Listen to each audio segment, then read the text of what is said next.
The moment you open your mouth to justify your existence, you have already surrendered. Picture the scene. An accusation lands, a sharp, subtle jab at a dinner party, a sneer regarding your competence in a high-stakes meeting, a lover twisting your words into a noose. You feel the heat rise, your cortisol spikes, your brain screams that the truth is being distorted, that you must correct the record immediately. So you clarify, you justify, you offer context, and in that exact second, you have handed them your throat. Because the world does not judge you by the truth of your words. It judges you by the desperation of your delivery. To explain is to submit. To defend is to grant another person the authority to be your judge. Niccolò Machiavelli, the grandmaster of power, understood a brutal truth that modern society has tried to breed out of you. He knew that power is not about being right. It is about who holds the frame. And the moment you defend yourself, you step into their frame. You become the defendant in their courtroom. But what if you didn't? What if, when the attack comes, you did the one thing that terrifies a manipulator more than anything else? Most people go through life as emotional puppets. They are pulled by the strings of other people's opinions. Someone frowns, they apologize. Someone accuses, they explain. It is a slow suffocation of the soul. But there is a different way, a sovereign way of moving through the world that is so detached, so psychologically impenetrable, that insults do not just bounce off you. They dissolve before they even touch you. Today we are going to dissect the strategy Machiavelli would have whispered to a prince. I am going to show you how to use silence, not as an absence of noise, but as a weapon of mass destruction against someone's ego.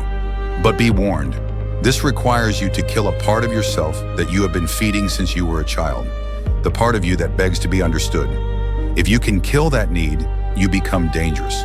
You become untouchable. Think back to when you were 5 years old. You learned that survival depended on convincing an authority figure that you were good. The problem is, you grew up, but your psyche didn't.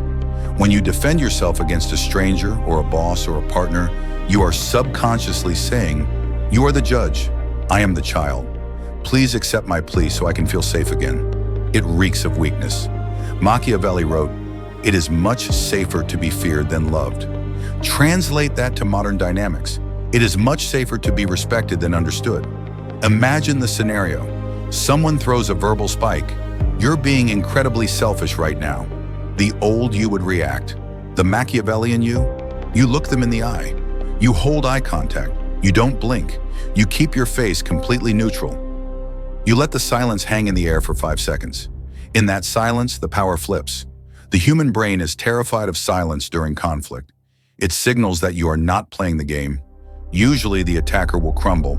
They will start defending themselves against your silence. This is the gray rock method taken to a weaponized level. You become a void. You cannot punch mist. You cannot cut water.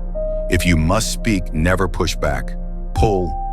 Use the Aikido of conversation. Agree and amplify. Attacker. You're so obsessed with money. Machiavellian. You caught me. I actually swim in a vault of gold coins every Tuesday. It's terrible for my back. You say it with a slight, amused smirk. You have stripped them of their weapon. You took their knife and started peeling an apple with it. This is Amused Mastery, the attitude of a parent watching a toddler throw a tantrum. None of this works if it is just a tactic. You must build the internal architecture to support the silence. You cannot shame a man who has already accepted his own shadow.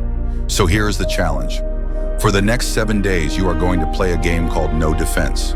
No matter what happens, no matter how small the accusation, you are forbidden from explaining yourself.